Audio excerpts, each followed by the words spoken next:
about to watch is the culmination of a day's worth of efforts by these Ultimate Frisbee players to make it through a maze of games against a variety of opponents to emerge unbeaten and compete against each other for bragging rights in the final of Waitsfield's third annual Magical Hat Ultimate Frisbee Tournament.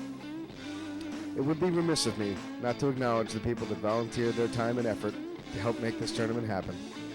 Thanks to you all, without whom the entire show would have been impossible. You'll see the entire game unedited, and there are a bit of slow pieces, so you may want to keep the remote handy. Enjoy the footage, and we'll see you all in Waitsfield next year.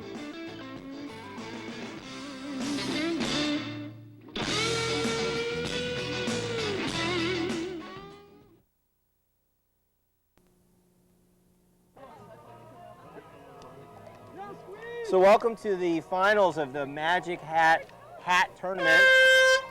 That's the signal for the game to get started. My name is Matt Levin. I'm here with Jeff Gaida. We're going to do play-by-play and color commentary for the broadcast of the finals of today's tournament. It's the final teams in the game. The champion of the B pool in the preliminary rounds, Six Sack, captained by Drew Simmons, against the runner-up in that pool, 2-Minute Warning, captained by Dan Licata. 2-Minute Warning is wearing the dark jerseys, the dark t-shirts mostly. Captain Dan Licata is choosing a striped look for this game, and at least for now, looks like he might change that uniform along the way.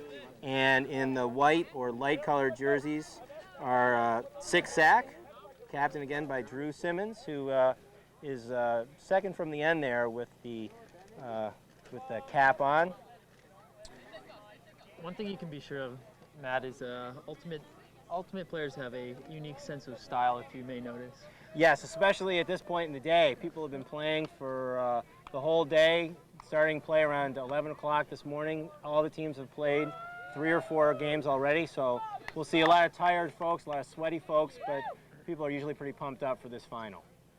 So we're going to get started here with the pull, the kickoff. You can see the hands up there. It looks like Six Sack is going to be pulling off the 2-Minute Warning. And that's Sloppy from Middlebury pulling it off. And you see the disc coming out of bounds and right below us. And they'll take it probably in the middle of the field here to start off the game. We're playing to 13 with a half at 7. See that they're taking the disc into the middle of the field. We're still trying to get the names and numbers of all the players, so we'll begin to fill in as we go along. So what kind of defense are we looking at here? This is zone defense, Matt. This is what you have is your standard 3-person cup. The object of the cup is to rotate around the field with the disc, and then in the backfield is a zone defense with positions that we call a short deep. There's a nice D. Nice D there, and now we're going to switch direction here. Six Sack takes possession of the disc and is looking to score. Moves around. Oh, that's a tough throw. Nice defense there. Positional defense, and they're setting up the zone defense again. See if 2-Minute Warning has more success this time moving it down.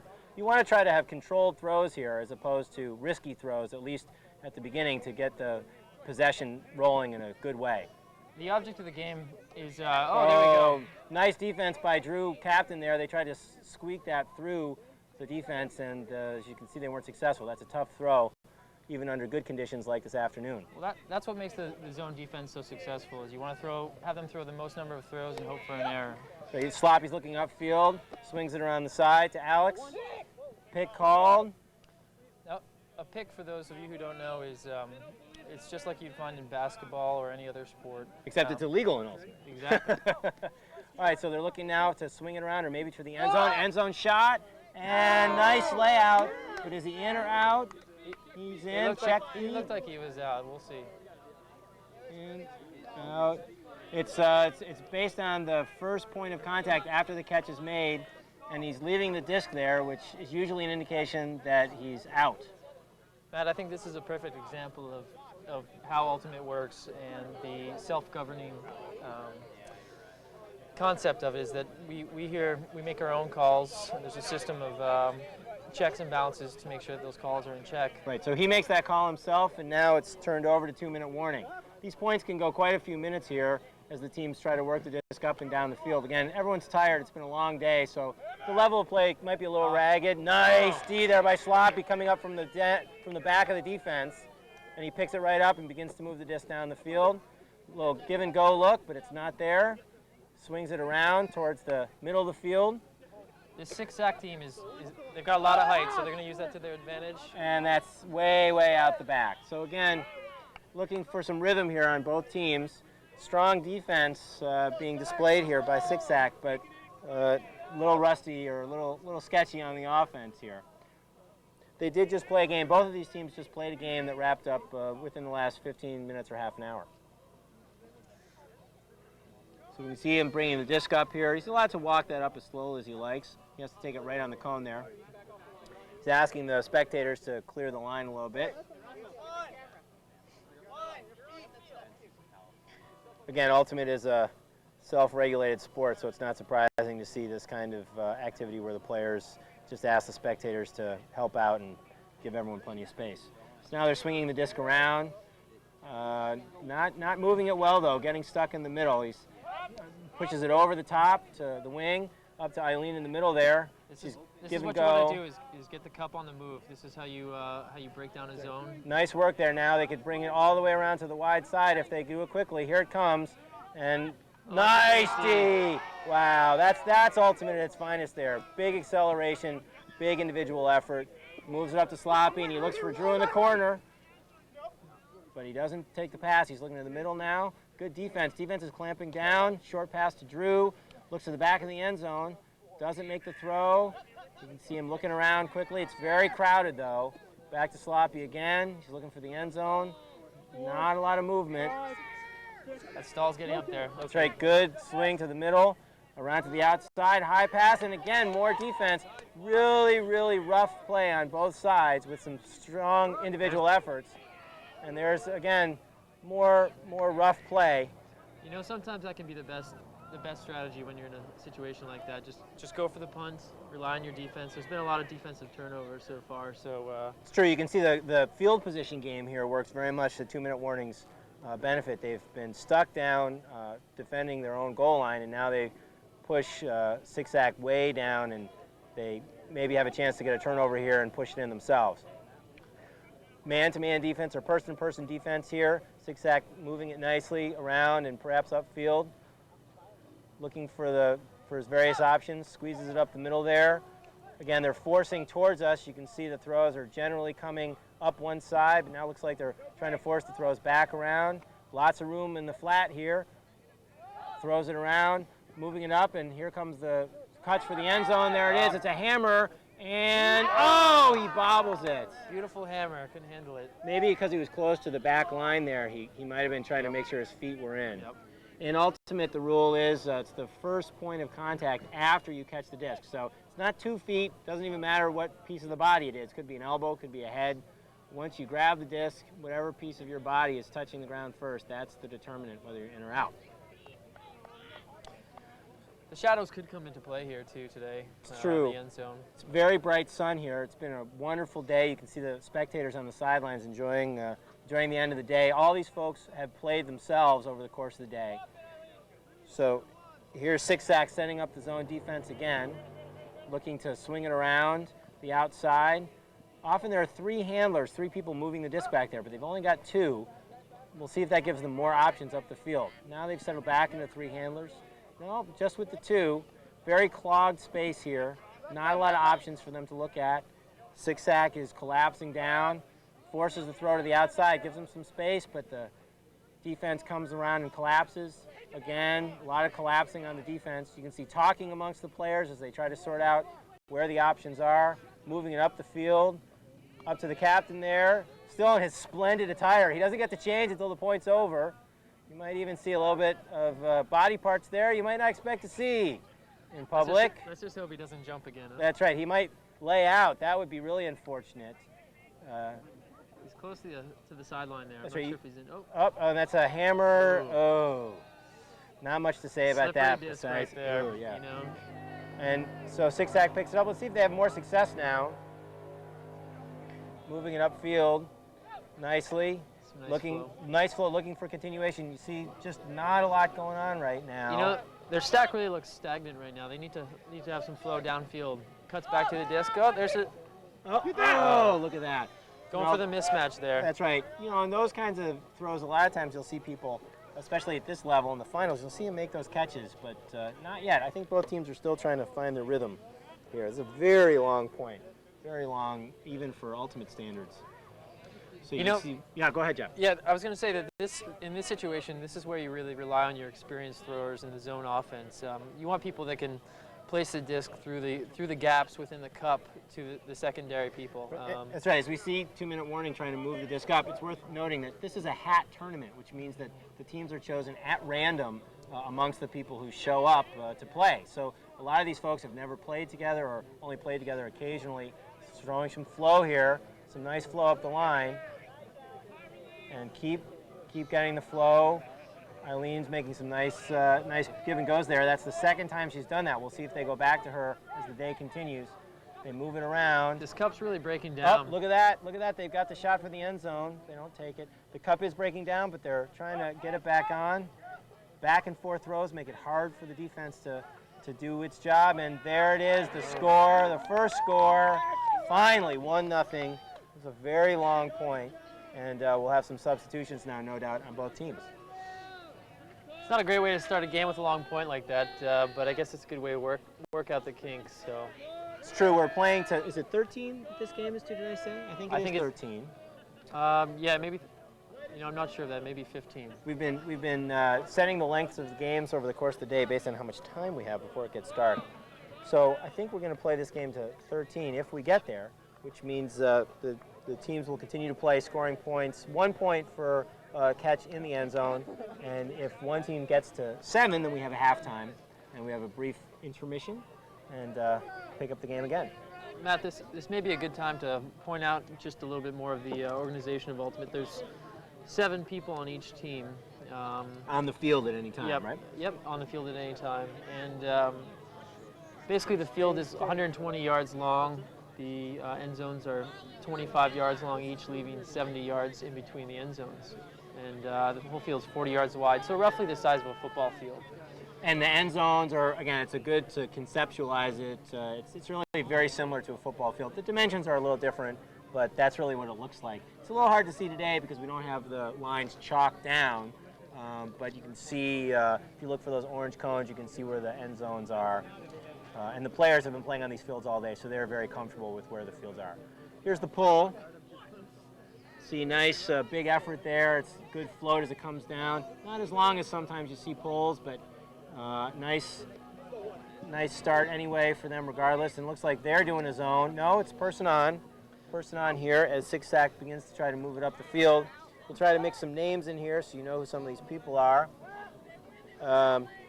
That's Brandon there with the disc after he got the pass from Drew. He's going around the outside, looking for the score. Maybe no, give and go action to Drew, and then looks like close to the line but not quite in. That's Alex with the disc, and underneath the Schloppy with a nice forehand for the score. It's a great break force throw. Basically, the defender marking the disc is he's basically looking to keep the thrower from throwing on one side of the field.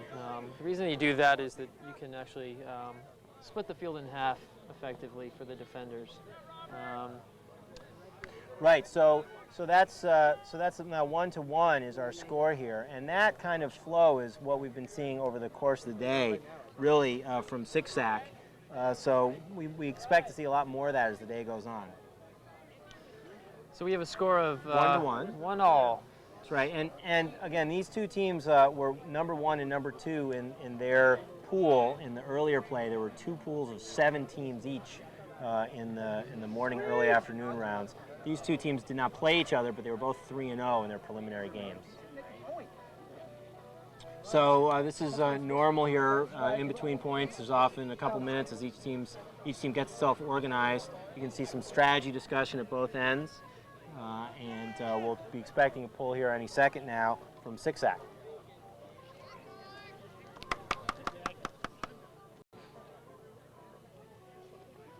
I'm observing. I can't Got a pretty good crowd today. Here's the pull. We're looking for both distance and float here. Oh, it's coming right for the camera. Oh. You'll often see pulls which are really straight down the field with a lot of float. Haven't quite hit that rhythm today with either of the folks who are pulling. Who pulled that anyway? I don't know. Again, we don't have all the names here, so we're trying to mix them in as we have them. But again, this is a two randomly put together teams. So as you can see, the pull sets up the entire play. So you know what you really want is a pull to the back of the end zone. You have to play it from there. It's also worth noting, if you haven't noticed yet, this is a co-ed tournament. There's at least one woman on each team on the field at all times. Crowd like that throw up the sideline. He's probably going to look to go. That's right back to one of the primary handlers, one of the experienced players who hold the disc for most of the time. Nice push pass there by Nick Lamb. Round to the outside, looking long for the score, and it stays up. Nice crotch catch there. He'll probably look to go back to, again, one of the experienced players, but Drew comes in for the defense. He goes for the score to Eileen, lays out, and score! Beautiful, beautiful. Nice layout by Eileen, an experienced player who's been working on that layout, I know, for a while. I've been seeing her work on that over the past couple years. I think that's what makes Ultimate so dramatic is the layout. You know, those dream catches you see in football, and that's a regular occurrence in Ultimate. It makes it such a great sport. Absolutely. We're going to work on getting someone keeping score on our dry erase board here that we have so that we make sure we keep track of the score. Ultimate is a self-regulated game, so we keep track of the score ourselves. What's the score? So it's 2-1 now. 2-1, 2-minute warning ahead. It's a little surprising to me that they've come out so strong. I have to say, in the early games, Six-Sack really looked awesome, and they had a lot of height. But again, these two teams hadn't played each other, Jeff, so we don't really know exactly what it's going to be like as they play against each other. Six-Sack definitely dominated all day. They had very little resistance on their way here to the finals. So you see Eileen coming over to the sideline in that shot, getting congratulations from her teammates and folks on the other team as well. Very collegial game here. People definitely appreciate good play regardless of whether it's your team or the other team. Although we might see less of that as the game goes on. Yeah. Six-Sack, you know, that is one thing about Ultimate is height can be an advantage, but usually it all evens out. You know, if you've got players that are slightly shorter, it usually means they're quicker, and that really, you know, an experienced player doesn't really matter what height you are. You can still manage to run your opponents. Absolutely. All right, so now Six-Sack moving up the field. They're going to see what kind of defense they're facing. It looks like it's person on here, person to person. And again, a lot of this clogging, very surprising. But they're moving it up now. You can see when they see those passes, they take advantage. But they're really forcing it, Jeff, don't you think? I think so. The flow isn't there. You know, it may be that the day has caught up to them. Well, they're going to need a burst of energy to pick up the game here. Absolutely. See a lot of tricky movement there on the disc. This is great. You gotta respect the guy who's playing in a cast. That's right. Well, at least a sling. Okay. I understood he dislocated his shoulder earlier. Big pass up the line to the one-armed man, but he can't quite bring it in. I guess he can only do so much with that. Well, I've seen him catch with both hands today, so it is hard to reach out though when your arm's in a sling. So again, Six-Sack brings it up now, looking for some rhythm. We'll notice that they have two people back here close to the disc, one person with the disc and one coming back with it. There you see now in the shot, you can just see in the bottom there. Disc goes up to Drew. Big long throw, that's a huck. And he catches it, brings it down. He really got lucky there. That was not a good throw. Not a good throw, but the offensive player had the distance on the defensive player. Forehand for the score. Oh, beautiful. And they bring it in. Beautiful. So that's a good indication of what good teams will do. They'll take advantage of a less than ideal throw and go ahead and make the good solid pass for the score. So Captain Dan Licata has now put on some additional clothing. As you can see, I don't know if the cameraman can pull that in. I think we're all grateful for that. Yeah, well, it could have been a lot worse. So you'll see again, there's no uniforms here today because this is a pickup kind of a situation. So a lot of times in more formal tournaments, teams will have, in fact, uniforms. They'll have shirts with numbers. And you see some of the players actually wearing uniforms from other teams today. I think it may be interesting to bring up that for those viewers that don't know that much about Ultimate, there is an established Ultimate League and organization. It's called UPA, the Ultimate Players Association, and you can find out more about them at upa.org. Correct. Right, on the web. Correct. Basically we've got competition around the country and around the world for that matter, and countries from the Far East, Europe, Africa, South America, they all come out and play. So they compete in the World Championships, right? Exactly. But on the other hand, we also have tournaments like this, which is sanctioned by the UPA, which is very helpful for the organizers. And we have kids leagues, we've got pickup games. There's really all sorts of options for people who want to get to know the game. Here's the pull, the kickoff by Six-Sack. I think we're 3-2 now on the score. 2-minute warning, looks to bring it up. Six-Sack slow getting down there on defense, so they got a chance for a few open throws. Looks like the zone defense again, with some height in there on the inside, but they go over the top. There's Eileen, who was so successful at previous point, but the give and goes. I think it's interesting that they keep coming back with zone. They've really been getting burned on it. Oh, there's a good turnover there, though. That's a turnover. We'll see if they can take advantage. It can be hard to set a flow off a turnover. Drew's looking for the score. It's short. No, it's long. And nice grab. And he's in. It didn't look like it was going to go all the way back there, did it? No, I think he got a little help from the sun there. The defender, I think, eyes were in the sun, and he was just in the right spot to enjoy that shade there. I don't know if the camera can pick him up walking back, but you can see Drew with a chagrined look on his face. He's not exactly proud of that throw, but a score is a score, and that's helpful for the team. Maybe they can build on that momentum. As Jeff was talking about, the shadows are beginning to creep onto the field. Shouldn't be too much of a problem, especially for those of us who play on this field often. But it is hard to look back into the sun when you're playing defense or offense. Again, some strategy talk on the sidelines and on the field as folks get ready for the pull, the kickoff. Probably talking about what kind of defense they're going to play and whether they're going to stick with that zone. What do you think? You think they'll play the zone again? If I was them, I wouldn't. They've really been getting burnt on it. They got lucky there on that last one, but I think that what's the team now? 2-minute warning. 2-minute warning has I think they've got the experienced handlers that's necessary to beat the zone. Zones are used and work best in windy situations or where it's difficult to make easy throws. But here they go. They're doing it again. They're going to try it.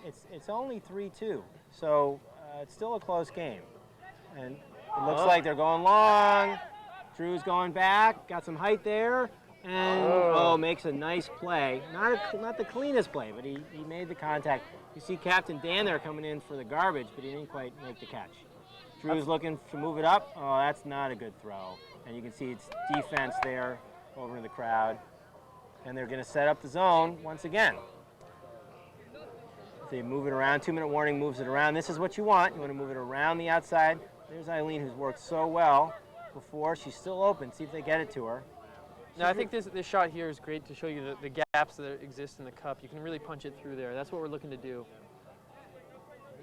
They bring it around, and Eileen's camping out there looking for the gaps. There it is. And she looks to exploit again, back to the handlers. Looking to the outside, and no, if there's nothing there, he'll bring it back. I think they really got to stretch it out here. By that you mean? There's no deep threat. The people in the backfield really, in order to create a threat and to spread the field, giving them more space, you need to go deep. Right, you can see they're successfully keeping possession of the disc, which is helpful, but the defense is counting on them making a mistake, right? Correct. I mean, it's twofold. The offense is looking to tire out the defense by making them run. The offense is really not expending much energy here. And but again, the offense is looking to make the defense screw up. They're looking for an error. That's right, but they've maintained possession. I think you're right about that comment about the experienced handlers. You can see some of these throws. They look kind of tricky, but these guys, we've been seeing them throw these all day. They know what they're doing, and it looks kind of goofy, but it's actually pretty solid when they throw them. You can see Captain Dan Licata there moving in and out. Ooh. Oh, I don't know if that was to him. I think it was. That's a tough catch, though. It is. Drew's waving the team down. He's looking for the big point.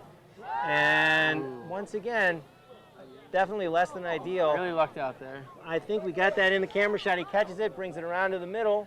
He's looking for the score.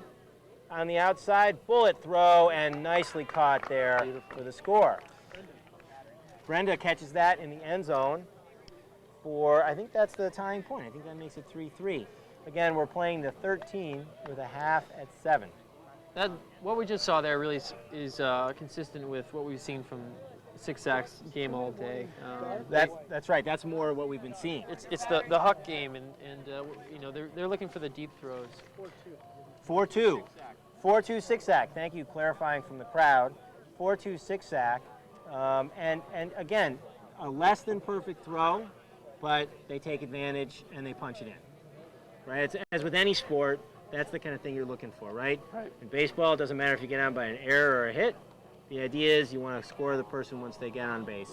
Same thing here. Regardless of how you get it, you want to punch it in.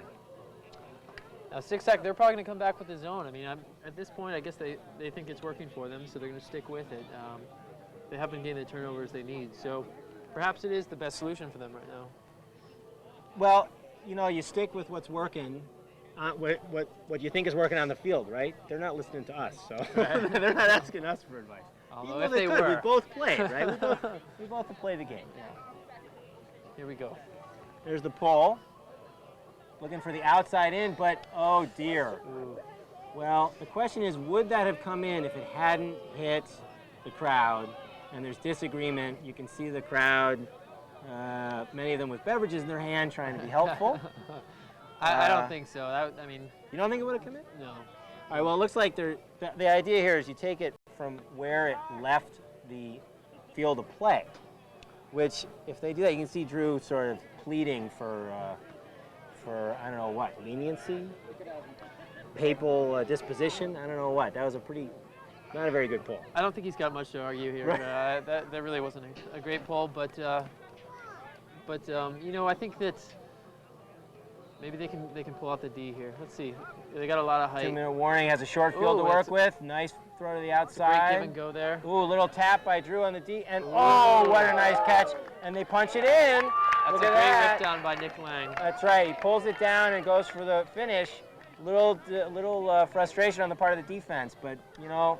It's good to see Nick coming out of retirement to just strut his stuff here.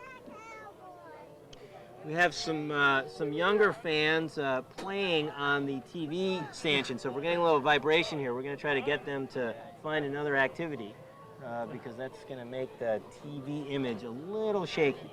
It's a family affair here at the Magic Hat, so we have a lot of kids running around, a lot of dogs.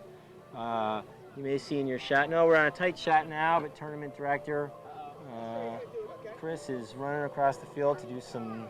Oh, I see. We're scoring. There's some scoring issues going on there. It's worth noting that in the last year's final, we had a big dispute about what the score was. What was in the finals? In the finals, right. So Chris Mahone is trying to get the right score, and he's going to run out and show it to the camera. This is Chris Mahone. He's not quite in the camera shot yet. We're going to pull out and see if we can get him. Panning around, there he is. 4-3, showing the crowd. You know, I've seen a lot more attractive women at boxing matches than him. But well, I guess we'll have to make do. That's right. Well, he's got a good tan. See him getting the response from the crowd. We're not in any big hurry here, so here comes the pole from 2-minute warning. Here we go. Now that's the kind of pole that we're used to seeing in a tournament like this. Is it going to stay in bounds? Look at this, right on the sideline. That's perfect. A really nice pole. Off it goes with Six Sack. Late arriving defender there. See if they can take advantage. Drew is looking upfield. Nice little give and go up the sideline. Oh, and he doesn't catch it. You can hear the crowd. Brutal. He had 2 shots at that, and just couldn't make it happen. But oh, and he goes long. Oh, no, they're forcing it again. You know, Six Sack really seems to be taking control here. Their flow is really coming together now. And if they can get there it is for the score. It's a great put, great catch. 2 of them down there for it. So that's again, that's the kind of flow that we expect to see from them. So we have some substitutions now. Which again, this is normal for the game. You can only sub in and out after points have been scored or on an injury, so you'll see players running on and off the field.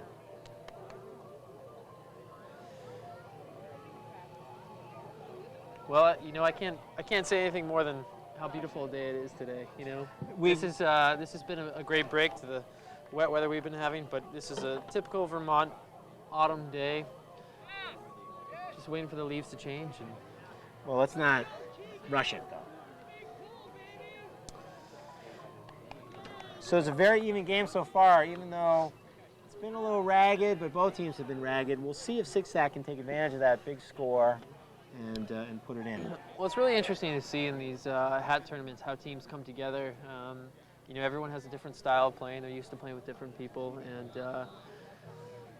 you know, it takes the whole day for them to kind of meld together and come up with a flow. So at this point, we should see some good stuff.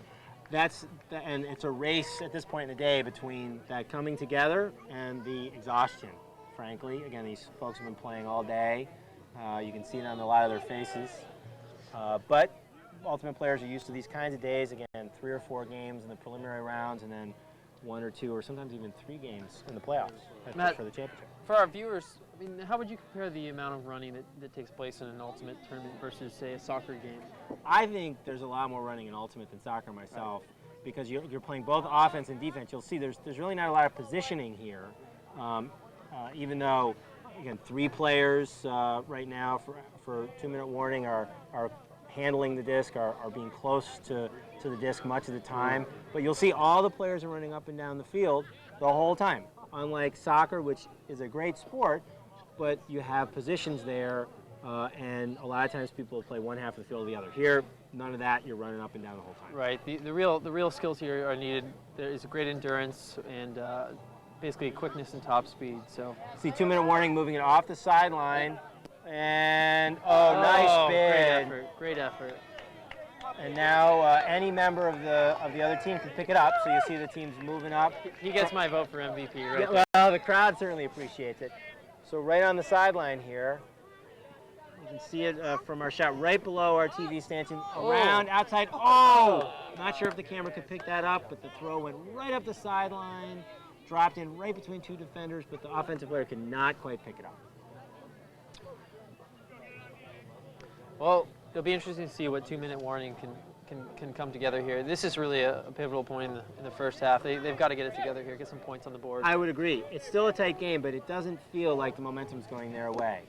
They have these moments of really good looks, but let's see if they can finish it off here. I think they've got to be patient and work it through. They've got great throwers, and they just need to work it slowly through this. That's right. Ultimate players are known for looking long, looking for the big bomb. Back and forth there in the middle with the fakes, but nothing opens up. You know, that's what we all love, though. The big bomb? Yeah, you got to love it. Us short guys don't like the big bombs quite as much.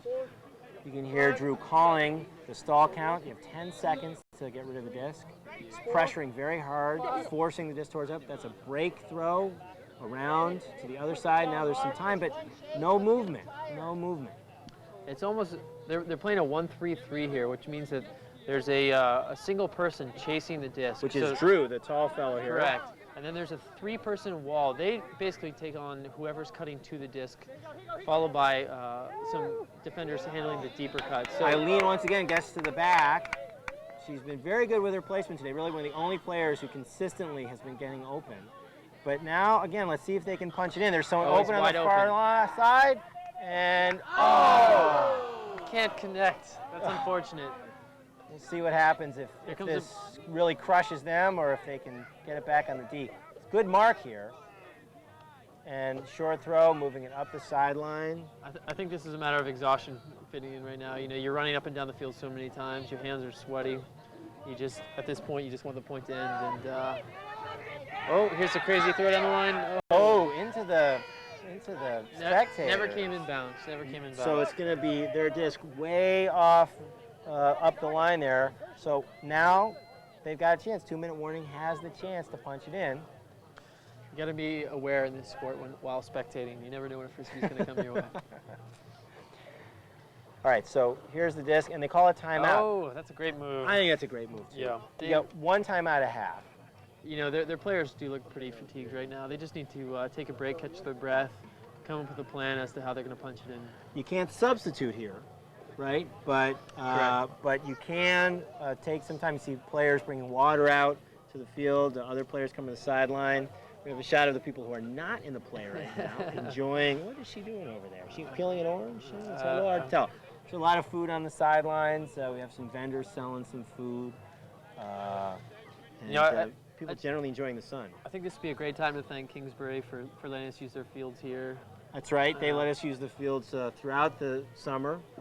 As you can see, we go back to the wide shot. You can see some of the facilities here of the office buildings here at the Fly-In in Waitsfield.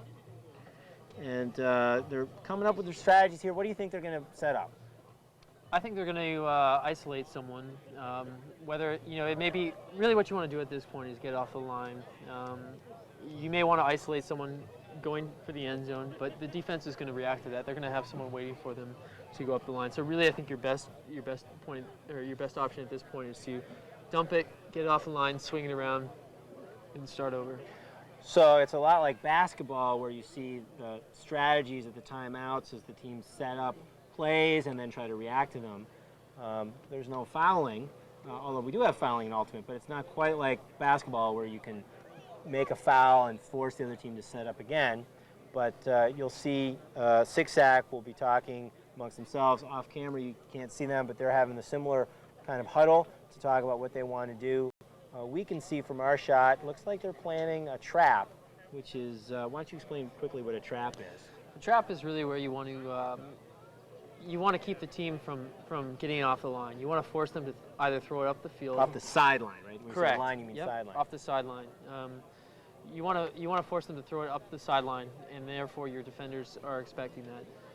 The trick is you need a handler who has the ability to get it out there, whether it's throwing it over the cup or punching it through. For the offense. The offense needs a handler, one of those experienced players, who can either take advantage of the limited opportunities that they have to go up the field, again, because the defense is looking to take that away, right, or break the mark, which is the phrase we use for trying to get the throw where the person who's right on top of you is trying to prevent you from going.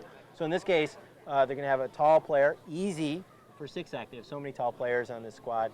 Well, it looks like one of their taller players will be forcing the disc right up to the line, and a 2-minute warning will probably be looking to swing it into the middle, or maybe two other options that we often see, the big throw for the end zone, right? And where will they be looking in the end zone? They'll be looking for the back left-hand corner. You think the back left, which Yep. is close to us here on the TV stand, that's going to be the easier throw because the defense is giving away that throw, right? Right. We also might see a hammer, an overhead throw to the far corner, right? That's another throw. All right, here it is. He's got 10 seconds.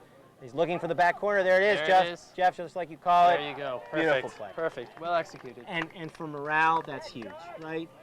You just had the disc. You call the timeout to set up a play, and you execute, just like any other game. Exactly. Right?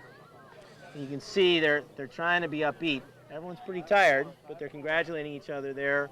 2-minute warning for that successful score. Some subbing coming in. It's still a very tight game. We need another score processional there, don't we? We need someone to take that score out, get the crowd going. We'll see if we can get one of the folks who are keeping track of the score to do that after the next point. We got 5-4. 5-4, Six-Sack. So it's still a really tight game. It feels still like it's anyone's game.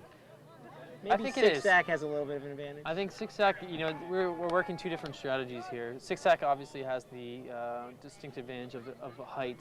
However, I think 2-minute warning has, they're working the disc more. Their handlers seem to be really capable of throwing multiple throws accurately and punching it through whatever defense Six-Sack throws at them. So really, I think it's necessary for Six-Sack to shut down the deep throw.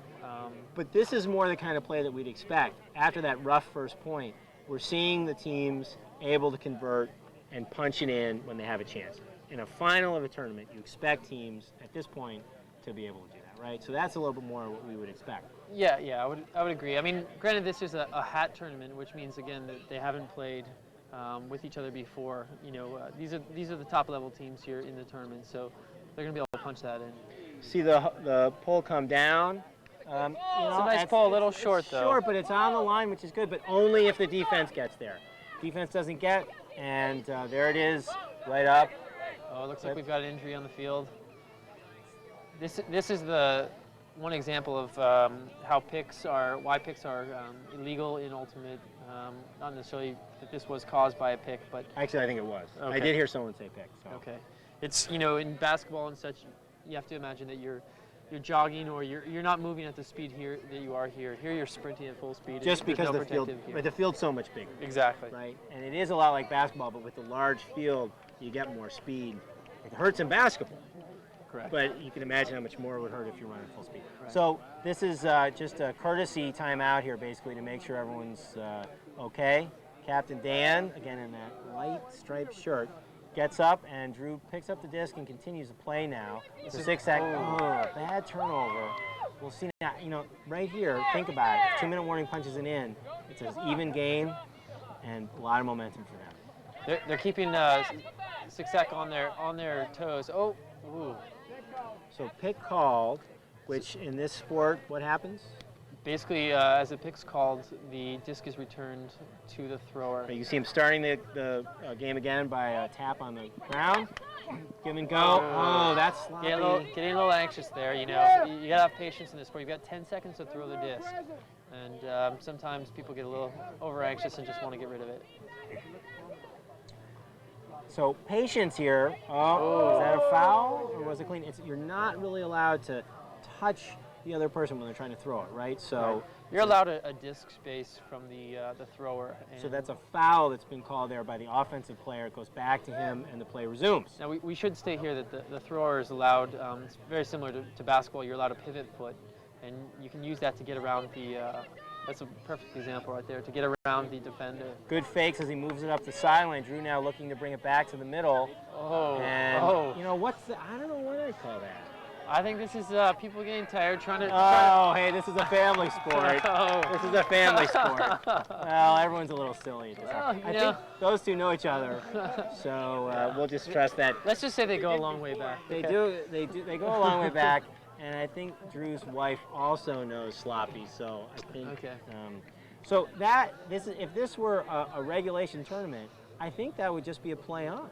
But it's a hat tournament, so we're gonna do the right thing for the spirit of the game and take a little break and let everyone get set up. I think this is at this point in the finals. This is where you expect foul calls to actually come out. People are gonna, the foul calls are there for a reason. They hinder your ability to play how you're supposed to. So. And as people get tired, it gets a little sloppy.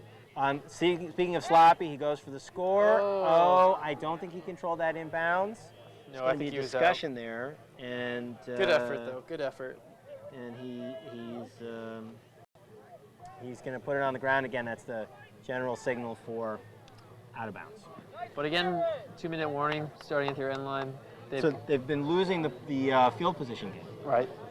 Which you'd think after a while will wear them down. Well, we'll see. I think eventually they're gonna put it deep. Is my guess. They were looking there, but he went for the short throw. This is not a handler, but a nice tricky throw. Nice grab. Good effort on the defense by Sloppy. Now he's going to look to the middle here, but Sloppy's trying to take it away, and he goes for the long throw. Captain Dan, and he pulls it in, and he's in for the score. Nice uncontested throw. One thing that you really need to focus on when your man's going deep is the last back person needs to cover the thrower. You need to basically, if someone's going to run by you, you need to make sure that you're going to help them out if you're the last person in the stack. Well, it was a good throw, right? It was well executed. Whether it was the wise choice or not. No, I think in order to basically make the threat, you have to. In order for everyone to respect the various positions, you need to explore every option. So if that means that you need to throw deep, then that's what you need to do. If you don't throw deep, the defense is going to understand that, and they're going to move in. They're going to guard underneath or towards the disc at all points. So that's right. So that's a good move, even if you don't complete it, because the other team then has to think, that they're willing to throw that big throw. That's right. Yeah. And clearly, both teams are perfectly capable of making that throw. It's just a question of whether they execute or not. So we're having a brief break here while Captain Dan gets on a different shirt, something a little darker. His friends over there on the sideline, out of the camera angle, are giving him various shirts to choose from. He's going to choose something else. You know, And- if you don't look good, you know, what else matters? You know. Well, I think I have to say, again, this is a self-regulated sport, but if you blend into the other team, it doesn't help you. Yeah. You can see Captain Dan wearing a skirt, not unusual for men to wear skirts. You know, I would say in general, ultimate players as a whole have incredibly poor fashion sense. Well, you can call it poor, or you could call it flexible, Okay, creative, I can see that. sometimes really questionable. There's a nice pull, and let's see if 2-minute warning can capitalize on this momentum and shut down the six-sack offense. Drew's giving a little hand signals to his teammates, trying to get Yeah, I people think in the right here place. they're still looking for the huck. That's their main game, and I think they're going to take advantage of whenever they can throw that. But Well, there certainly isn't much going on. That's a kind of a messy throw, but takes advantage of the height. There you And go. there's the hawk. And look, totally wide open for the catch. now, 2-minute warning's got to pick up on this. That's right. They've got to understand that they've got to shut down the deep, whether that means back your man, you know, help out if necessary from the last person in the stack. You got to shut that down.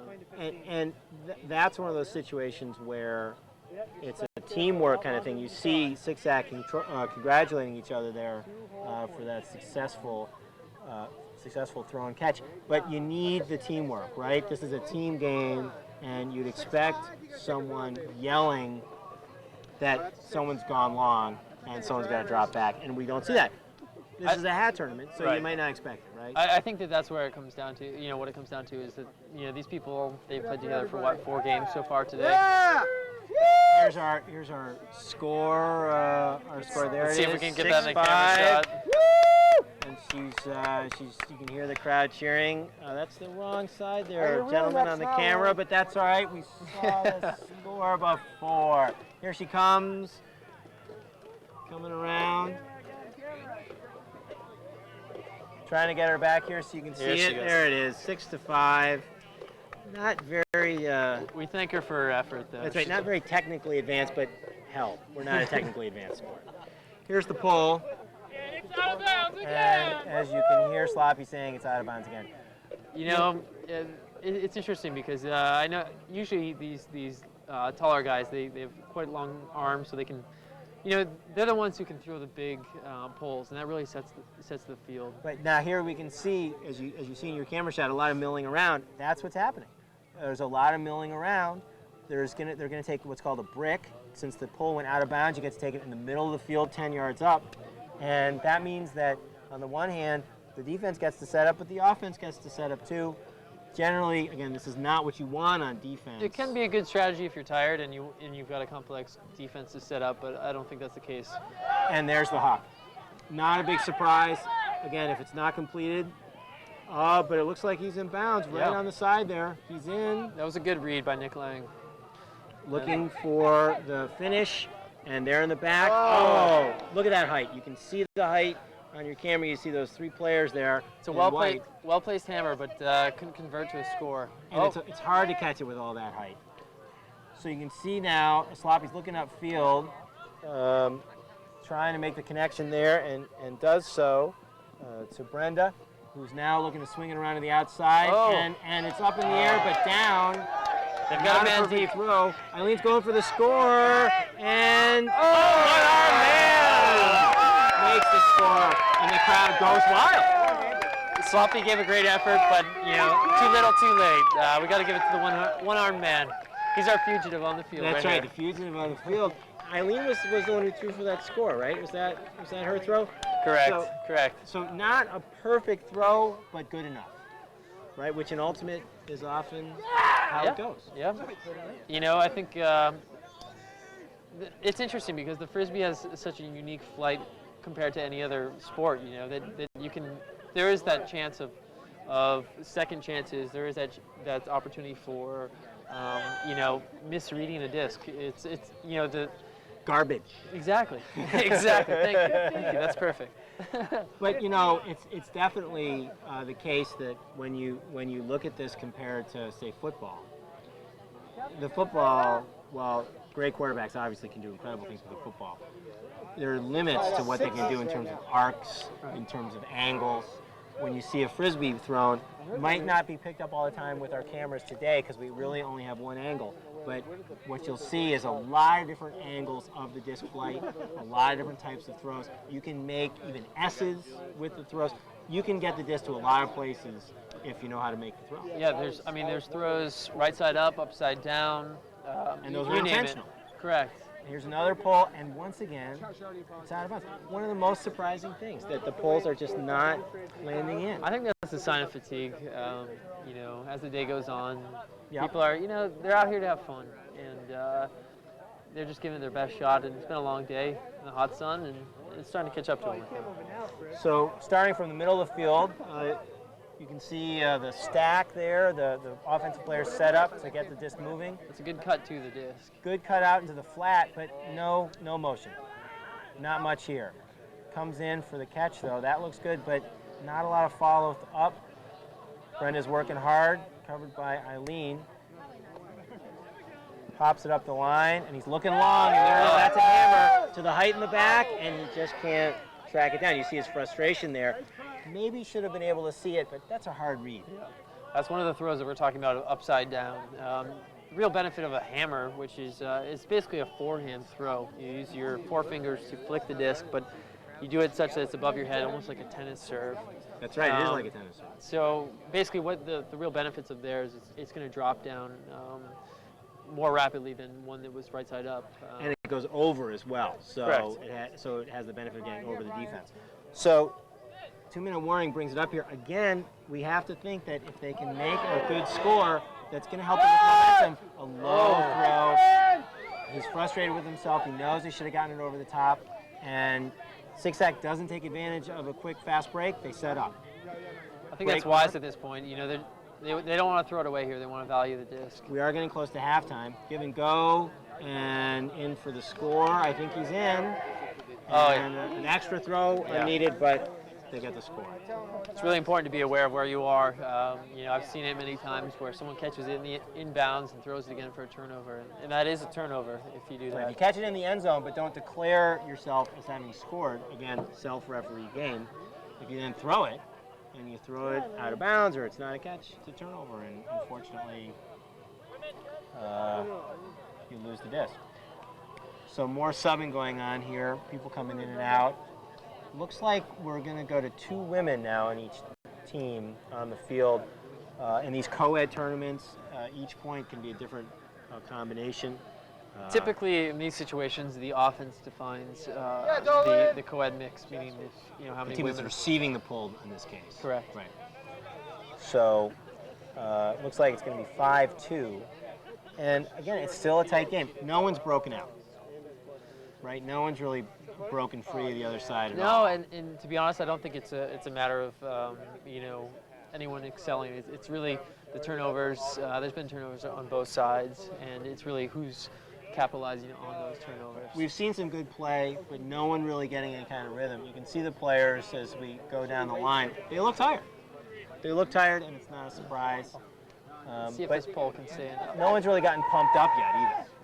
There's a nice pull if it stays in, and it's out. You can see the 2 hands over the head is a signal for everyone to see that the disc did in fact land out of bounds. So they're going to bring it up. And what do you think? Are they going to look long? I think right here they just got to work their bread and butter. They've got to cut to the disc. But is the bread and butter going long? I think that if they look for any mismatches, it's going to be on speed. The white team is Six-Sack is definitely, they're taller. But again, that means that 2-minute warning is going to be faster. So they really got to take advantage of that speed and go for the lead the receiver and like beat the man. that right there. Nice play there. It was a pick call, which means that it goes back to the throw. Right. It can be a little hard to follow as you see it on the camera. It really depends as to where it goes back to, is if the pick has affected the play. So the number 6 there, as you see on the back of his shirt, is saying that he got picked on the play. That's Nico, so it's going back to the original throw, which makes it tough for 2-minute warning. And Unfortunate drop there.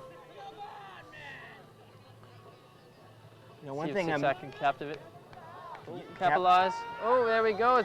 Again, that's resorting to the huck game. Oh, great. Lays out. Great bid. Doesn't Come make up it. a little short. Injury maybe? You A cramp. Looks like a cramp. At this point, dehydration sets in, Yeah, definitely a cramp.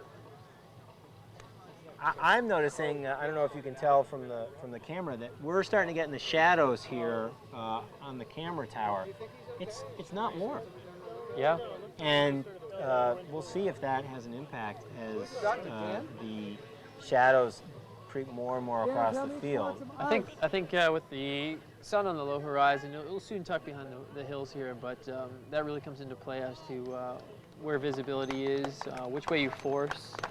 If you take the strategy of making them look into the sun, the offense look into the sun, that can work for you. But the change from shadow to sun can definitely affect both the thrower and receiver. I'm thinking that if it gets cooler, people are going to tighten up.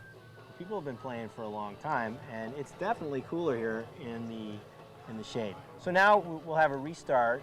Again, it's the kind of play where everyone's going to make sure everyone's all set before we start. No advantage taken or given. 2-minute warning begins to move it up the field. Looking to the outside. Force throw. Oh, great catch, great catch. And moves it back. And calls it up. That's a catch. But not a lot of motion. I think they're going to go long. No. Captain Dan. Usually when things aren't working, people resort to hucking it. So we'll see what happens. They are working up the line. That's a nice look there. Too crowded. Too many people offering the same kind of look. And there it is up the line. It's a long throw. It's a good race. Oh, beautiful catch. As you see on the camera there.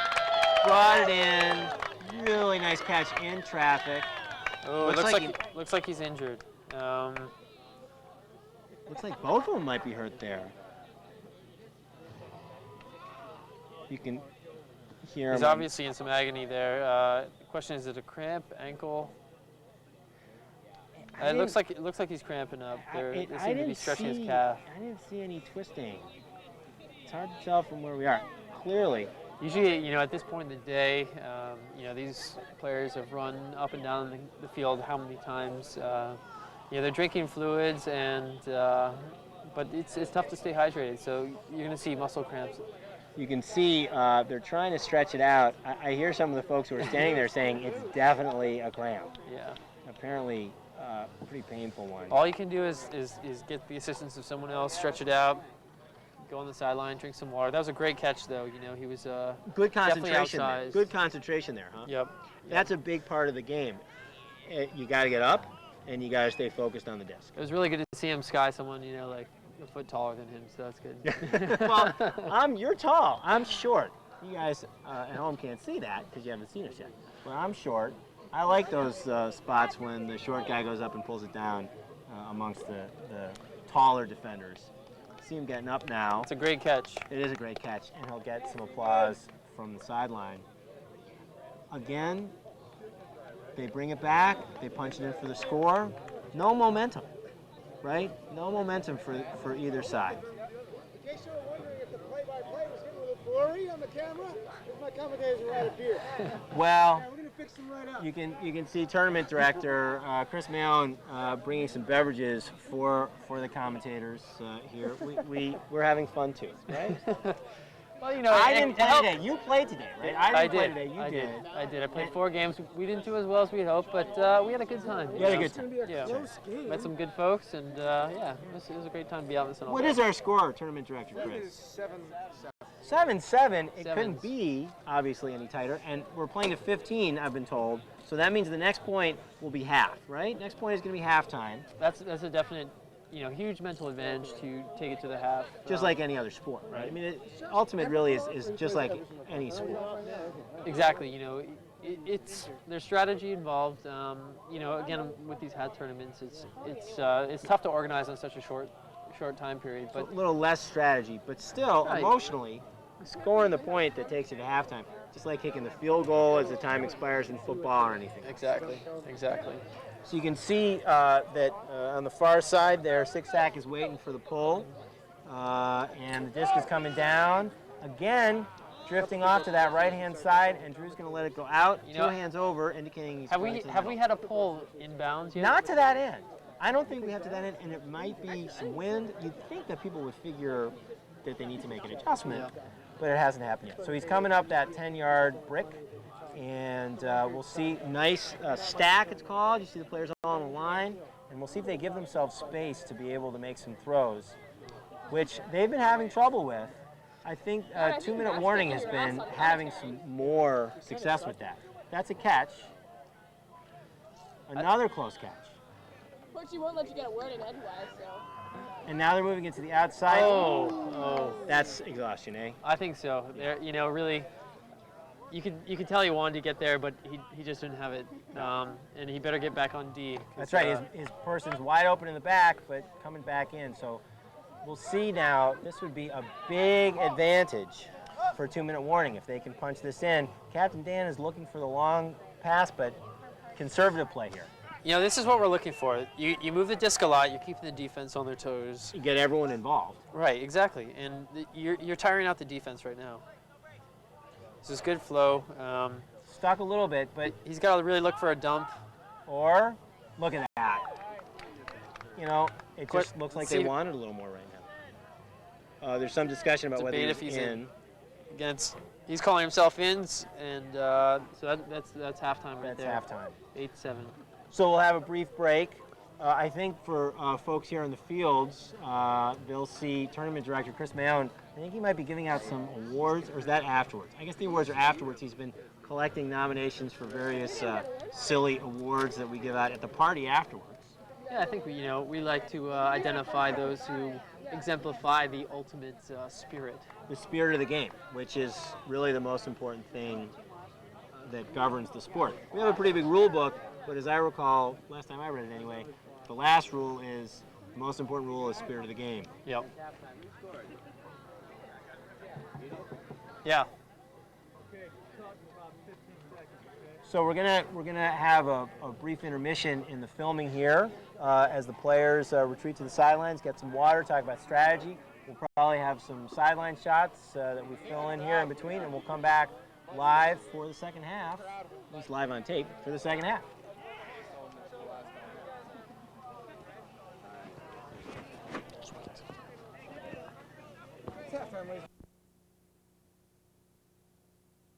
Testing. 1, 2, 8. No, it's 8-7. All right, so you can see our high-tech scoreboard here. Welcome back to the second half of the Mad River Magical Hat Tournament. That's it. We've got the score of 7-8 with 2-minute warning leading at the half. Right, and they pull, and Shadow's fully on the field now. So we'll see if the darkness and the chill have any impact on the players. It's a little hard to see if you've been used to full sun. Boy, that happened fast, didn't it? And I really think Six we're coming out. Here's a big huck. I think it's going to be completed. There it is. Nice look. They had some motion there and some open spaces. They did what they needed to do. They need to come out strong, score quickly, and now it's 8s. 8-8. We had again expected, I guess we expected a close game. I frankly, after watching some of the earlier games, and well, you played against both these teams, didn't you? Did you play against? No, I just actually played against Six Six Sack. Yep. They looked really strong. It's a little surprising to me how solid 2-minute warning has come out. But as you've been saying, some conservative play and then finishing off when they get a chance, right? Right. I mean, you really, I think at this point, you rely on your experienced throwers. Everyone out there seems to have pretty good hands. We just got notified that this is 2-minute warning's 5th game in a row, so they need a break here. Well, they're not going to get one. The break that they're going to get is at the end when they're drinking beer on the sideline, or Exactly. a smoothie, or eating a bagel with everyone else. So it's 8-8. Yeah, I think that's the best pull we've seen all day. That's a good pull. But the defense isn't here. Again, you can see the tiredness, the exhaustion. It's not crisp, but there's some really fine individual efforts. Captain Dan brings it in on the short throw. He's looking upfield, and they're going to look long. We'll see if the cut in. The cut in, that's right. But we'll see if that long, they've been successful with the long cuts. Maybe that will open some things up short for them. Josh takes the disc. He's been their main handler all day. Looks for the big swing, and there's that height. That's tough. You know, you got two tall guys back there. That's you just know, not you got gonna a work. distinct advantage there. Disadvantage them. No motion. Finally, some motion for Six-Ack. They bring it around to the outside. Looking up the sideline, into the middle. Some good short throws. Let's see if they can translate it into some action. Controlling the disc is a good thing.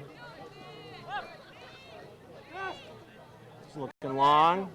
Good defense there. Nice mark. Shuts down the motion. Sloppy has it in the back now. This is where patience is the most valuable. You know, it's very easy to get that temptation. Just punch it in there. And there's that height. Not a perfect throw, but it worked. He's looking over the back. That's good patience. Really disorganized in the end zone, And but there it is. you know, the defense is equally as disorganized, and it works out for them. I think on that point there at the end in that score, the height probably mattered. You saw the players for 2-minute warning all running quickly away from the disc, trying to find those tall players, and as a result, there was all that space right in the middle that made for a couple easy throws. Good patience there on the part of Six-Ack. I think that, you know, either team, or any team in Ultimate for that matter, is basically looking for any opportunity they can take advantage of during a transition. So if you can run your defense while they're still trying to get organized, then you're going to be better off. That's when the easy throws get made and the most yardage can get consumed. We'll see if we see more of that. Again, we have noticed, you may not have seen it on the camera, a lot of folks pulling up with cramps, even as they're on the field. Not much you can do about it at this point. You can drink some fluids, but it's been a long day for folks. And again, it's getting chilly out here. Not a surprise in September in Vermont. Any of these Ultimate Frisbee tournaments, it's tough to stay hydrated. You know, I think that's the real key. You got to stay on top of it. You got to eat properly, get enough blood sugar. You know, going and basically and keep yourself, you know, in tip-top shape. It's really easy to sit back and just all of a sudden you're beyond your own element.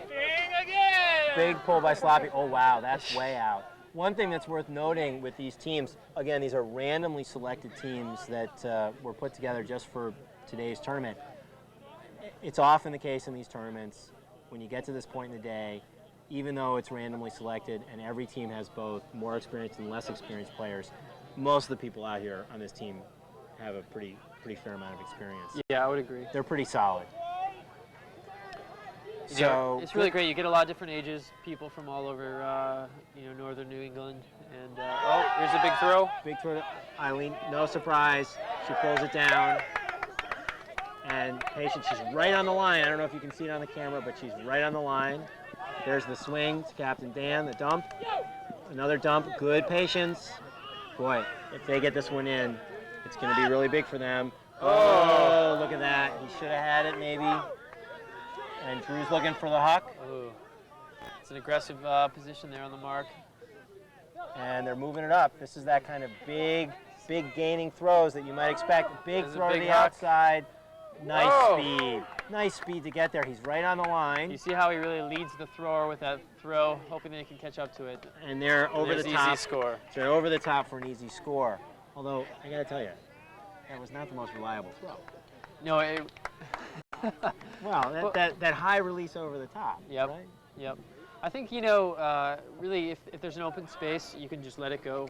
And if the runner's fast enough, if you know he's got his man beat or the person beat, then you know that they're going to get there. Right. You'll see that similar again to other sports. You might look at, sometimes it happens in soccer. Sometimes it happens in football, where for the pass into the flat for the running back, for instance, where the quarterback just sort of tosses it up there, the running back runs under it, catches it full speed, and he's off.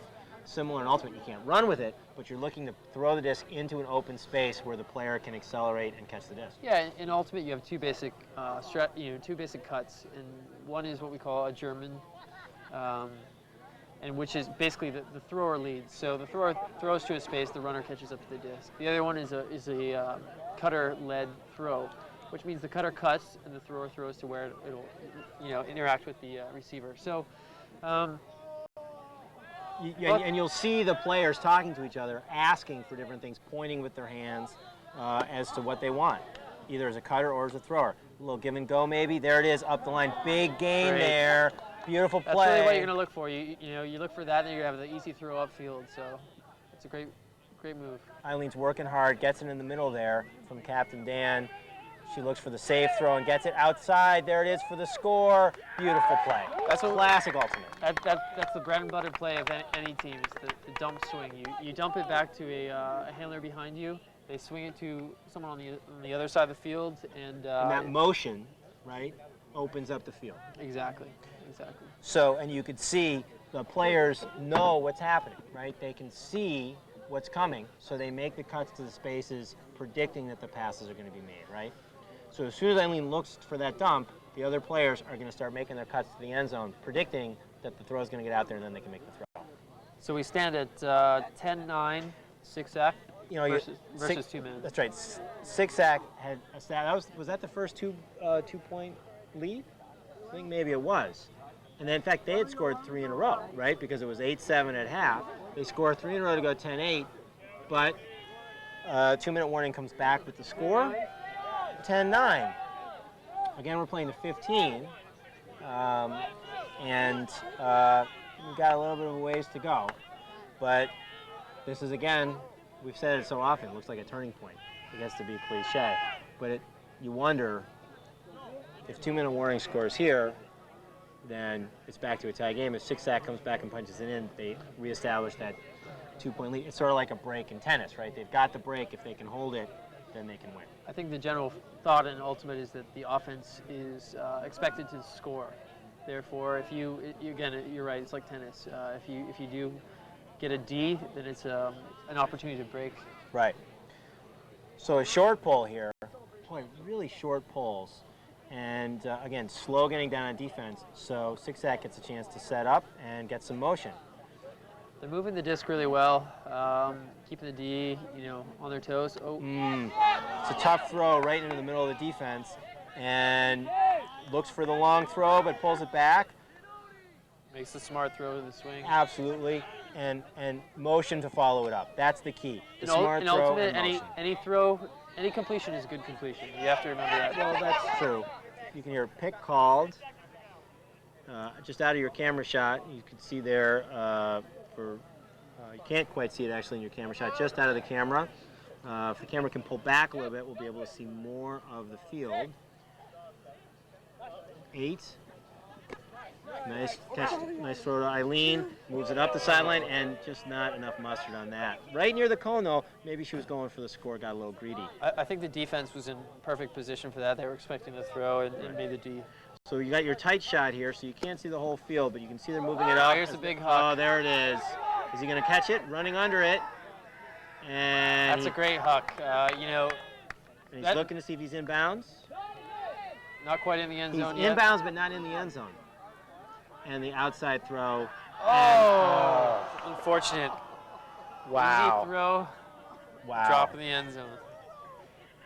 Well, you can hear the crowd yelling, "Get it back on D," and she's covering Eileen. She's covering one of the players who's really been there for 2-minute warning. So that's Brenda with the drop. Big bid by Sloppy.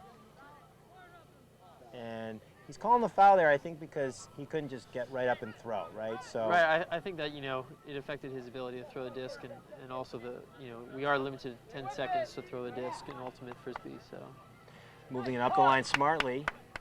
See if they can. No, the motion stops, so they're going to go to the middle, right?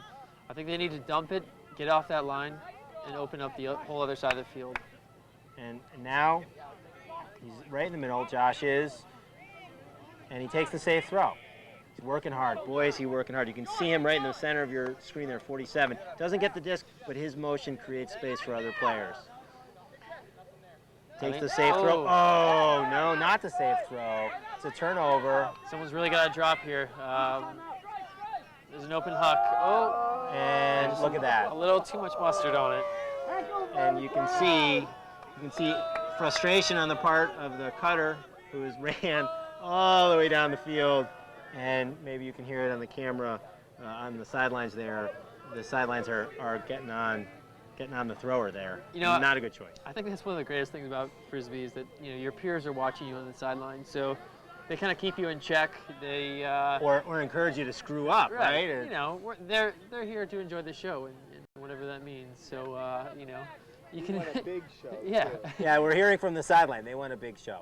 All right, here's another key moment. Lots of key moments in this game because there hasn't really been any domination established. Right in the middle for Josh, moving it around smartly, around to the outside. Eileen's got her person beat there. She does, but I think wisely they don't go for it. They got the motion now, and here comes the big motion long, and he's going to go up, and he had it. Oh, so close. Not quite, not quite. And now we'll see if Six-Sack can take advantage. Once again, another possible change of momentum. Lots of space. I wouldn't be surprised to see another huck here. Except they're all tired. No one's going long.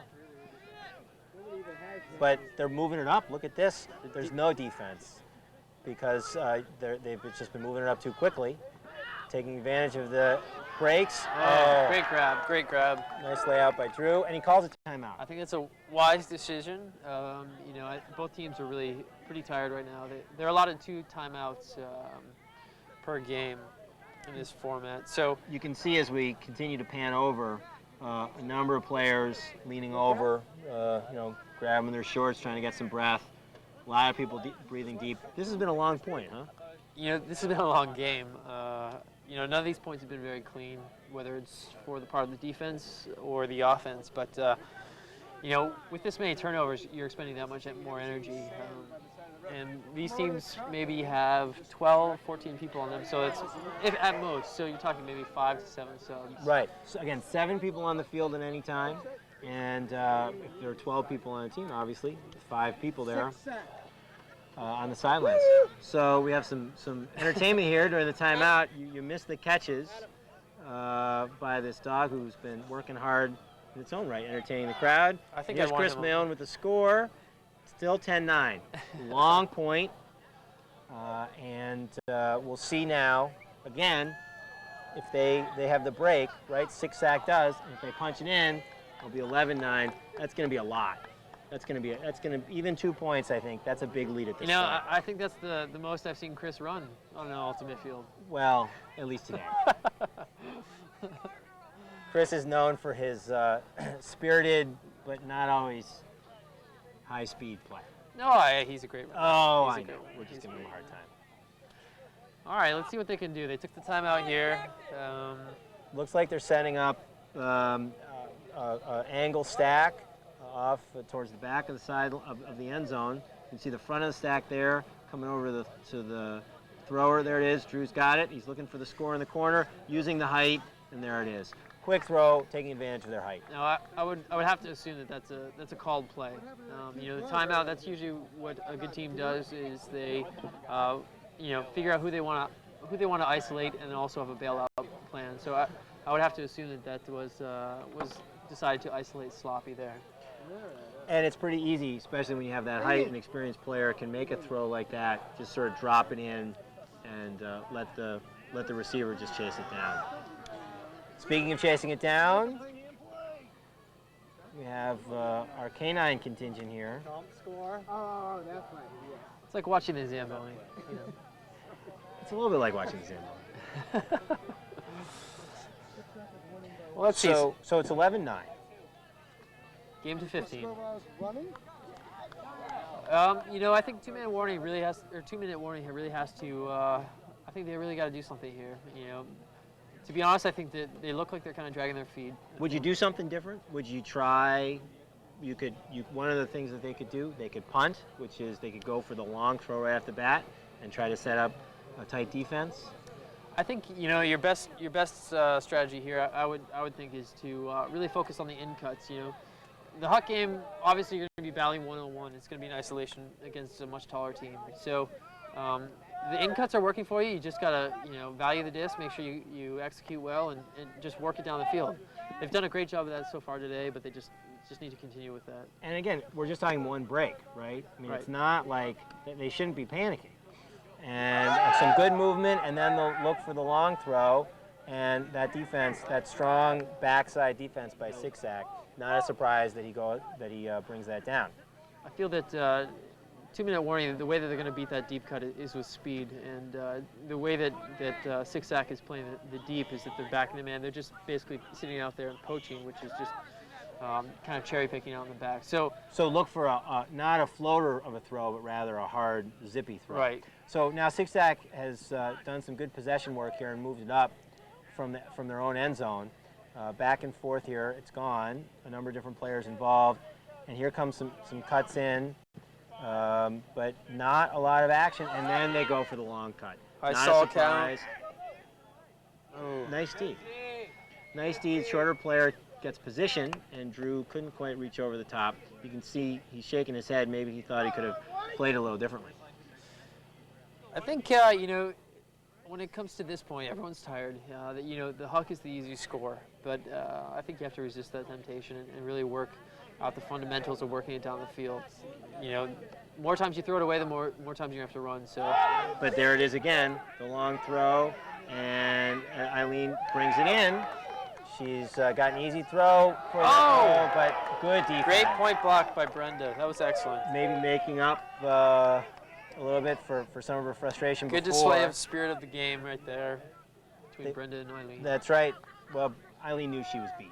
It was a clean block on her part. Drew brings it up now, looking downfield, and out of your camera angle, you can see the long cut is going upfield, but they don't take it. They take the safe throw. Eileen, you can see her right there playing sort of center field there. Bringing across to the side, and will they look for the long throw? No, safe throw up the middle, sort of zigzagging up the field. Not a lot of motion. This is really what you want to do. The defense is, on average, 5 to 10 yards behind them right now. They really. So you're seeing separation. Yeah, they just need to, do the undercuts, make consistent throws, and they'll continue working up the field until they're in a position to throw. So here we go, perfect example. So the patience in back, and then the shot upfield. You get within 30 yards of the end zone, you've got more options. It's not a huck situation which the disc hangs there. You can place it more, and there's more ability to, really have a precision throw. So now it's 12-9. You can hear perhaps in the background, you can hear the crowd. Oh, the crowd wants the one-arm man. That's what they want. The crowd wants the one-arm man. So it's 12-9, and you have to think that if Sixsack scores here, it's going to be pretty tough. Yeah, I think you're right. Sixsack, they're definitely dominating at this point right now. They need to really just kind of focus on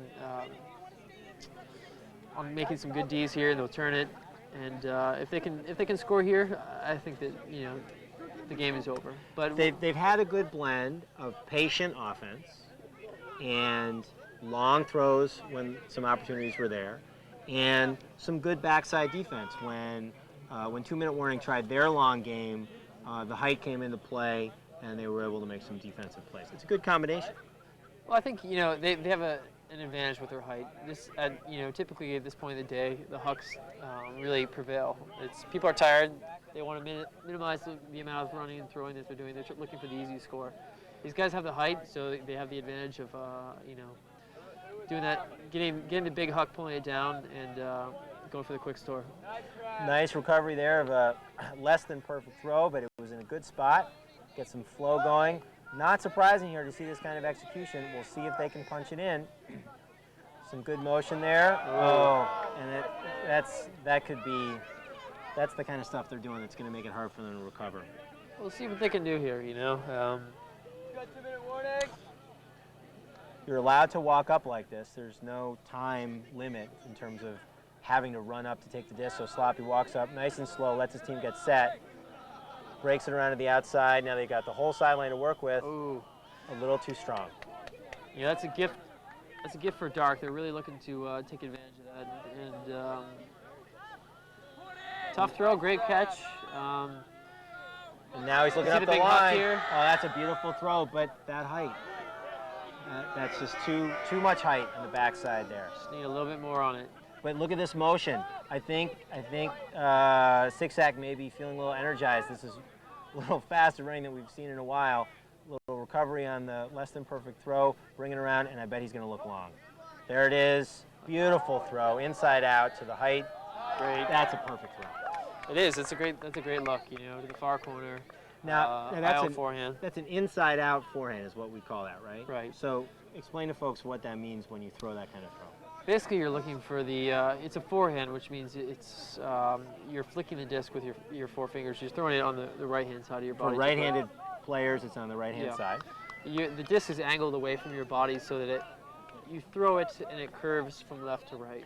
Exactly. It's like golfers have different shots, right? I think again, a lot of ultimate is a lot like different kinds of sports. So that's it's not really a trick shot because it's something that we use pretty often, especially on the longer throws. No, I think that pretty much the object and the advantage of frisbee over other ball sports is that you can control that. You know, you can curve around defenders. You can curve. You know, Go over them. You can go out of bounds and curve the disc back in. That's what makes the sport so interesting. I It's think. very creative. Yeah. And it asks a lot of players to see the field and to be creative and imaginative. And as you said earlier in the game, a catch is a good thing, right? It doesn't really matter how pretty it is. If you make the successful completion, then you have to feel good about it. The completion, you know, resets the stall count, and you know, it forces the defense to reset. So we've had a timeout here by one of the teams. I'm not sure who called it. I would guess probably 2-minute warning called it. There, you can hear him clapping. You can see him there trying to pull together the troops. We're going to do a quick cheer here, trying to get people pumped up. They've really got to raise the level of their game. Let's see if they can elevate it, you know, and they really need to act now. They don't have much of a buffer, and it could be a runaway at this point. So Again, we're playing at 15. It's 13-9. The disc is mine! The disc is mine! The disc is mine! The disc is mine! Well, that was explicit cheer. I'm not sure if that's going to be left in the final version that we put on the air. Ultimate is a family game, but on the other hand, it's a colorful game. It's a colorful game. That's Yeah. right. And a little bit of color never. We're all anyway. we're all out here to have, you know, good fun, and we all have a good sense of humor. That's what makes the culture and the spirit of the game so much fun. So it's 13-9. Six-sack is pulling. If you're 2-minute warning, what do you do? I think you really you gotta step it up. I think really the real thing here is just the energy level. They gotta run hard. You know, I think if they do that, they can score easily. So more important than any particular strategy, because we've seen a lot of different things working for them, it's the energy and the execution. Yeah. So but it's going to take a bit for them to get right back into this. But certainly, Ultimate is a game of swings. We've both been involved in games where it's like this, and the other team runs away with it. The team who's down ends up scoring 5-6 points in a row. And they're still very much in this game. You know, it would definitely take some effort, but I've seen games like this turn with you know, no problem whatsoever. They could go on a run and score 4 in a row. Nice float on the pole, and we see energy here actually from six-sack to get down and play D. Yeah, they're looking to seal this deal. They want this game to be over with. This goes around to Josh. He's looking upfield, and there it is, the big throw into traffic. That's great effort. You know, at this point, I really don't think that's their best strategy. You know, they're beat deep. They've got that's not the way that they're going to win this game right now. They're going to work it up and punch it through. That's the way that they're going to win. Well, they're going to have to play defense now, and it's slow developing, but six-sack does have some flow going now. They swing it around to the outside, looking at different options, back and forth. And again, they've got some time, good patience. Goes for the yardage, doesn't make it, but does well on the position game, right? So now 2-minute warning, has to move it back up. Nice completion there. There's an open man in the end zone. Oh, point block, you know. But he threw it right into him. Yep. No fake to get around. Here we go. This is a little bit disorganization. He's got the big huck. Can he make it there? No, I don't think so. But again, the field position game, it's a little hard to see. We're all the way down now, though, on the end line. And so now, 2-minute warning, has to work it all the way back up the field. A good strategy. The stack is a little bit far away right now. Let's see if they can, catch up to them. Really, you don't want to isolate the thrower. It causes it's like hockey. You cut down the angles. Right. Oh, look at that. Josh is tired. He's been working so hard the whole game. He's been their key handler. And there's, beautiful bid on a really tough throw. A lot harder than it needed to be. And they're looking for the break, and wisely he shakes it off. You can see him there saying, no, I don't want to make the long throw. Moving it up the line. I think they're wise to do that. If they just keep working it through. Oh, look at that. Dan's open. Oh, and the disc just didn't quite get there. Tough breaks for 2 minutes. They're not that far off. If they can complete one of these, get some momentum going, it could really help them stay with the game. But here comes Six-Sack, looking for the deep throw, and incomplete. But again, not a bad strategy. Well, yes and no. I mean, you do gain field position, but I really think that the folks that are going to score here are the ones that work it up slow. There is that possibility that you can huck it deep and everything works out. But if I was 2-minute warning right now, I would concentrate, focus on the fundamentals, dump swing, work it up the field, and punch it in. The huck game isn't working for them right now, so I think they should work on the alternate strategies. You could hear in the background a pick was called. We talked about earlier. Picks are not legal in Ultimate. Usually, in fact, it's really always they're accidental. But once that happens, the disc stops and there's a reset, and then it starts again. Some hard work here trying to get open. There's Eileen again with that mid-level cut. She's looking for the safe swing. She brings it around. Captain Dan back and forth with Josh. Not a lot of motion, but lays it up there. Oh, nice bid, but brings it in and back to Josh. And he's looking upfield. Oh, boy, he made that harder than it had to be. Eileen really hustled to get there. You'd think maybe some of that energy would translate to the other players. Move it around nicely, smartly upfield. And there's Captain Dan, backside with the forehand. And off camera, it's intercepted. They bring it up now. Motion upfield. Up the line, and there it is again. What was that, 4 in a row? 5 in a row? This is the fatigue showing up here. This isn't a strategy anymore. No. This is just... They just want this point to be over. They want to catch their breath. They want it to be over. They want a sub. This is another one of these long points, the third or fourth one of these that we've had. I think it's harder for 2-minute warning, these points, right? Yes, but I really think that they should really be able to focus and punch it in. Looking upfield. There again, Eileen for that mid-level cut. She brings it in after a little bobble up the line. That's not as hard as it looks. It's a great grab. Good grab. He had plenty of space there. Nice into the middle, and now they'll be looking to punch it in. Just looking upfield. Not a lot of options though. Back to the handler, and the backside is open, but he's just not there. That's exhaustion. Yep. That's just he's getting tired. Although, as we've said, he's had a long day. He deserves to be tired. And nothing here. Nothing for Six-Sack. But they managed to move it, and not a lot of cutting again. That short disc work is going to help them. Again, we're going to look to see a breakdown eventually upfield. There's one right there. And is he going to go for the finish? No. He shakes off the look upfield, waits for his other... These cutters are tired. They are, but it's working. It's working for them better than it is for 2-minute warning. A hammer over, and he drags the feet, and he's in. You can see off camera Captain Dan walking upfield acknowledging that was a completion. So this is it. That was the end to a long point. This is game point So here. this is 14-9. You can hear the crowd. Crowd's getting a little rowdy. You might expect that at this point in the day. So it's 14-9. The crowd here, the spectators are all friends, and maybe they even traveled to this tournament with them. Some folks have come from Maine, some from New Hampshire. We have some folks from Alaska, but they were in town anyway. So they didn't come all the way just for this. But let's see what takes place here. I think if 2-minute warning continues with the huck game, I think they're gonna It'll be over quick. Yeah. So it's 14-9. 2-minute warning, 9. And it's getting dark. I don't think it's dark enough yet to make a difference. The camera, you can't quite see that the light is getting a little dim, but it is starting to get a a little shady here is one way of putting it. Big pull by Sloppy, and that's a nice pull. That's the first nice pull on game point, the first nice pull that direction. We'll see if they get antsy if 2-minute warning goes to punch it in. They're working them slow right now. Let's see what happens. They really need cuts to the disc. There you go. That's it. There's space. There's clearly space. The question is, can they take advantage of it? Nice movement there, and Captain Dan is off, and he doesn't have the height to contend with, and he goes and meets the disc, and he can't make the connection. He's got to be frustrated with that.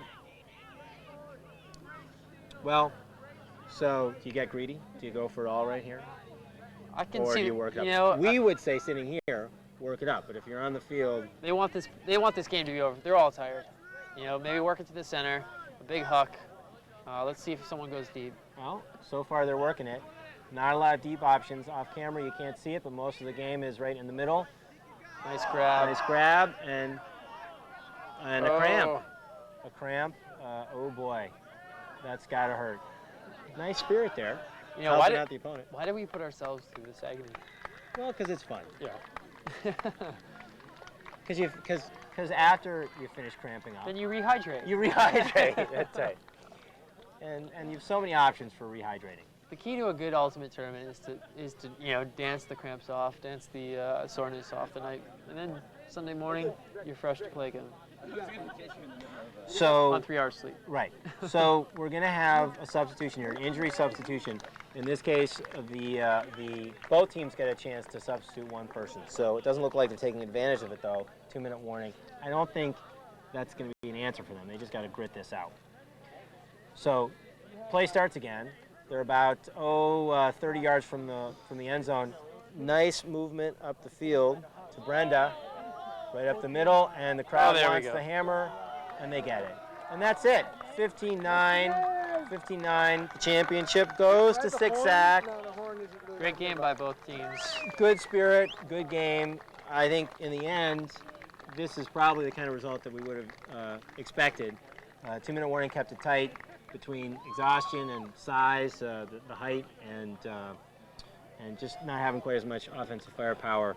They couldn't quite pull it off. You know, both teams had their strategies, and it worked for a while. And you know, exhaustion really fit in. So I think there wasn't defense. That's probably what 2-minute warning needed. They had some offense. They needed some defense, some defensive intensity to try to shut down the short passes from Six Sack, and they just couldn't pull it together.